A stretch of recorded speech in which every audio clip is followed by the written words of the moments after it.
और इसी बीच अजमेर से बड़ी खबर है। लुटेरी दुल्हन समेत 3 महिलाएं गिरफ्तार हो चुकी हैं। लुटेरी दुल्हन दलाल महिलाओं से कैश बरामद हुआ है।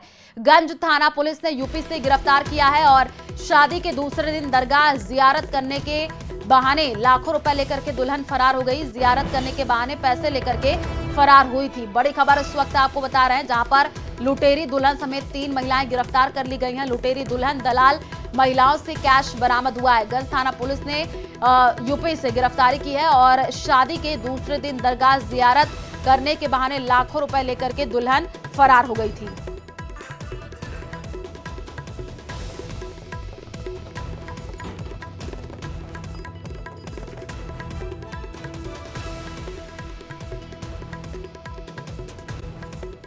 और लद्दाख हिंसा के बाद सोनम वांगचुक को तहत उनको गिरफ्तार किया गया था, जिसके बाद जोधपुर सेंट्रल जेल में उन्हें रखा गया। कल रात से सोनम वांगचुक की पत्नी गीतांजलि के जोधपुर आने की सूचना के बाद जोधपुर सेंट्रल जेल के बाहर पुलिस का अतिरिक्त जाब्ता लगा दिया गया है। साथ ही बैरिकेड लगा करके प्रत्येक आने जाने वाले वाहनों की सघन तलाशी के लिए सेंट्रल जेल की तरफ से अब सतर्कता बरती जा रही है। हमारे संवाददाता ने जेल परिसर के बाहर तैनात सुरक्षा व्यवस्थाओं का जायजा लिया है। देखिए,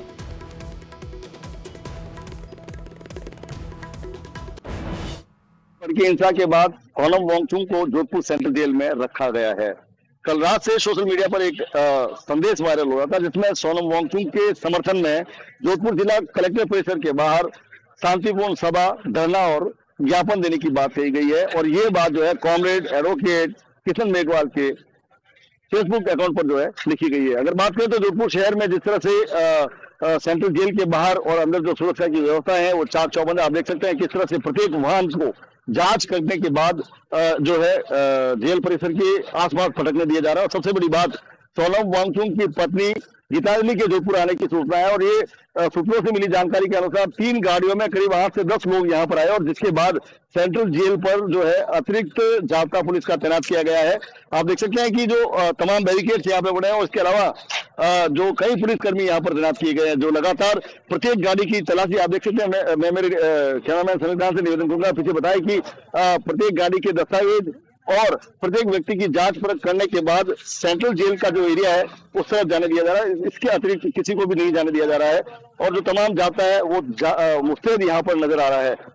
बात करें तो जिस तरह से बात कही गई थी कि ज्ञापन दिया जाएगा, शांतिपूर्ण सभा की जाएगी और धरना दिया जाएगा, उसके बाद एक कयास ये भी लगाया गया कि सोनम वांगचुक की पत्नी गीतांजलि भी जो है उस धरने में सम्मिलित हो सकती है। इसको लेकर जो है जैसे ही ये खबरें बाहर आई, सुरक्षा एजेंसियों के कान खड़े हो गए और तमाम जो है पुलिस अलर्ट पर है। और जोधपुर में इस समय सेंट्रल जेल के बाहर भारी जाब्ता मौजूद है और तमाम जो है पुलिस जो है मुस्तैद नजर आ रही है। कैमरामैन समीर खान के साथ चंद्रशेखर व्यास, न्यूज़ 18 राजस्थान, जोधपुर। जालोर के भीनमाल में पिछले कुछ दिनों से लगातार बाइक चोरी की घटनाएं लगातार बढ़ रही हैं और अब बाइक चोरी का एक सीसीटीवी फुटेज सामने आ चुका है। वायरल सीसीटीवी फुटेज में देखिए कैसे गमछे से मुंह छुपाते हुए एक युवक पहले गली में 2-3 चक्कर लगाता है। तस्वीर आप देखिए, फिर उसके बाद मौका देख करके घर के बाहर खड़ी एक बाइक लेकर के फरार हो जाता है।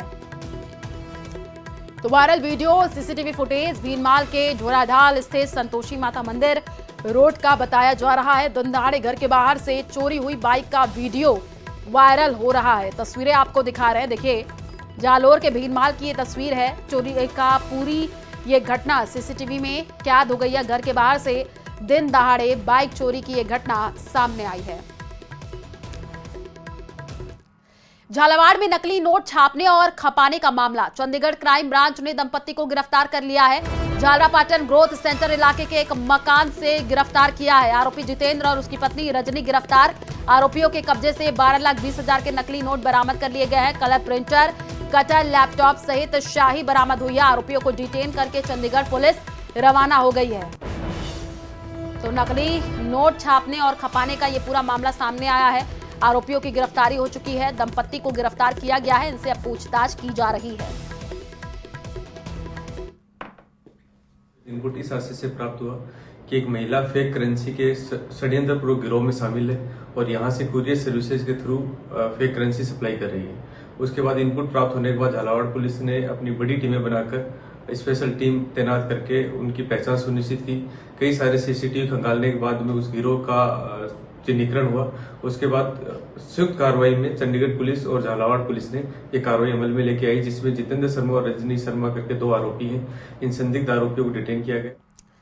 3 महीने के अंतराल के बाद सरिस्का बाग अभ्यारण्य पर्यटकों के लिए खोल दिया गया है। आज पहले ही दिन कई पर्यटक सरिस्का पार्क घूमने पहुंचे हैं। सरिस्का बाग अभ्यारण्य में पहले दिन पर्यटकों की एंट्री के साथ बाघिन ST9 का दीदार हुआ है। बाघिन ST9 का देखकर देखिए पर्यटक खासे रोमांचित हुए हैं। बाघिन ST9 काला कुआं क्षेत्र में घूमती हुई नजर आई है। तस्वीर अलवर की है। आप देखिए बाघिन ST9 का दीदार हुआ है। काला कुआं क्षेत्र में बाघिन ST9 दिखी है। सरिस्का पार्क खुलने पर पर्यटक घूमने के लिए पहुंचे थे और उन्होंने अपने कैमरों में इसको कैद किया है। बाघिन ST9 का दीदार हुआ है। खुला सरिस्का बाग अभ्यारण्य की ये तस्वीर है अलवर की।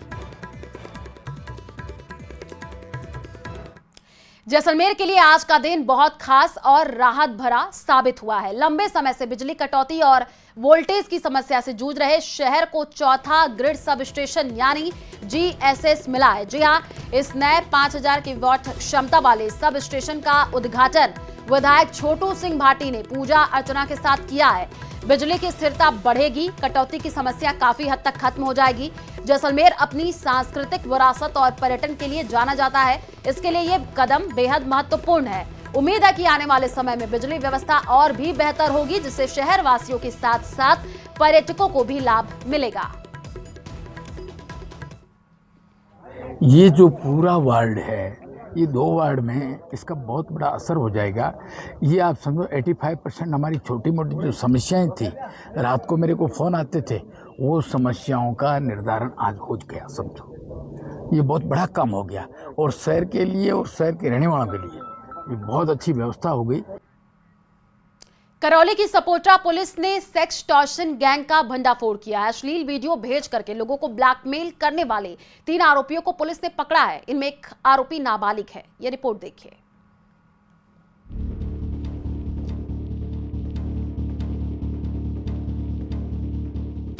सेक्सटॉर्शन गैंग का पर्दाफाश, पुलिस गिरफ्त में ब्लैकमेलर, फोन ने खोले गैंग के राज। करौली के सपोटरा इलाके में लोगों को अश्लील वीडियो भेजकर ब्लैकमेल करने वाले 3 आरोपियों को पुलिस ने पकड़ा है। पुलिस टीम को ये आरोपी क्षेत्र में गश्त के दौरान मिले। पुलिस साइबर अपराधियों की तलाश में गश्त कर रही थी। इसी दौरान बलवापुरा मोड़ नदी के पास 3 संदिग्ध नजर आए। ये सभी फोन पर अश्लील चैट और बातचीत करते हुए मिले। पुलिस को देखकर तीनों घबरा गए। शक होने पर पुलिस ने उनके फोन की तलाशी ली तो उनमें फर्जी व्हाट्सएप और टेलीग्राम अकाउंट मिले, जिनके जरिए आरोपी अश्लील मैसेज और वीडियो भेजकर लोगों को ब्लैकमेल कर रहे थे।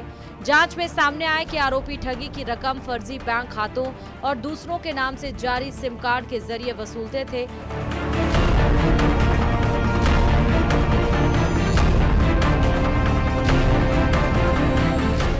इस मामले में केस दर्ज कर पुलिस ने आगे की जांच शुरू कर दी। आरोपियों से पूछताछ में गिरोह के बाकी सदस्यों और इस पूरे नेटवर्क की जानकारी जुटाई जा रही है। न्यूज़ 18 राजस्थान के लिए करौली से धर्मेंद्र शर्मा की रिपोर्ट।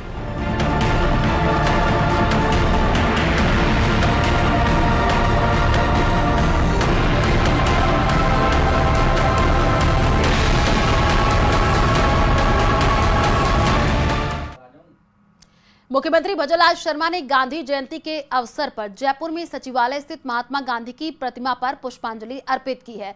उन्होंने पूर्व प्रधानमंत्री लाल बहादुर शास्त्री को भी उनकी जयंती पर श्रद्धांजलि अर्पित की। इस दौरान डिप्टी सीएम प्रेमचंद बैरवा, मंत्री झावर सिंह खर्रा वहां पर मौजूद रहे। तस्वीरें आपको दिखा रहे हैं। हमारे बीच उसे हरने के सहकार सदस्यता अभियान की शुरुआत सीएम भजनलाल शर्मा ने अभियान की शुरुआत की है। 2 से 15 अक्टूबर तक ये अभियान चलेगा। प्रदेश भर की आपको बता दें कि 8200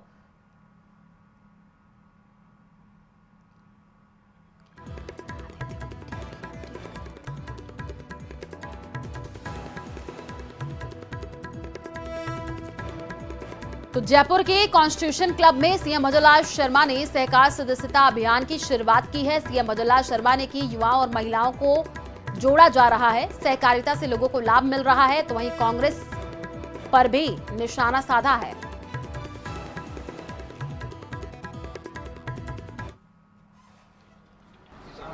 अन्न कौन पैदा करता है?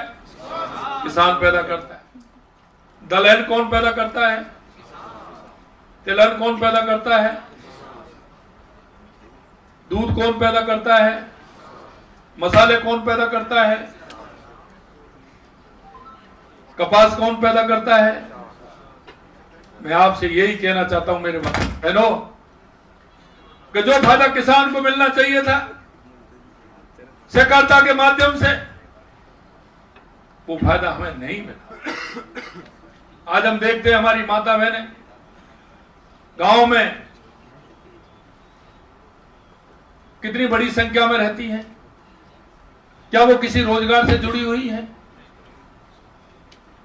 इसीलिए मैं आपसे कहूंगा कि ये सहकारिता से समृद्धि नारा नहीं है, ये उन किसानों के लिए आपने देखा है कि खेती आज किसान की अगर अकेली खेती है तो उससे किसान का परिवार नहीं चल पाता है। किसान के लिए साइड में कुछ ना कुछ दूसरा काम अगर होगा तो हमारे किसान की समृद्धि होगी। हमारा पशुपालन किसान की अर्थव्यवस्था को सुधारने का काम करता है। इसी तरह से सहकारिता हमारे किसान की समृद्धि का एक रास्ता है। अगर हमारा किसान उस सहकारिता की समृद्धि के रास्ता को अपनाएगा तो हमारा किसान खुशहाल हो। कांग्रेस का जो सहकारिता के ऊपर फोकस रहा है, क्योंकि लंबे समय कांग्रेस का राज रहा है और कांग्रेस का राज रहा है, उन्होंने सहकारिता क्षेत्र को भ्रष्टाचार का अड्डा बना दिया। और मैं आपसे इसलिए कहना चाहता हूं, इस भ्रष्टाचार के अड्डे को आज दशहरा है, इसको आज खत्म करना है कि कोई भी भ्रष्टाचारी आदमी उसको किसी भी तरह से सहकारिता के अंदर नहीं होना चाहिए, क्योंकि सहकारिता में जितना होता है। और ये सदस्य अभियान हमने खोला है, क्यों खोला है? वो सदस्य नहीं बनाने देना चाहते।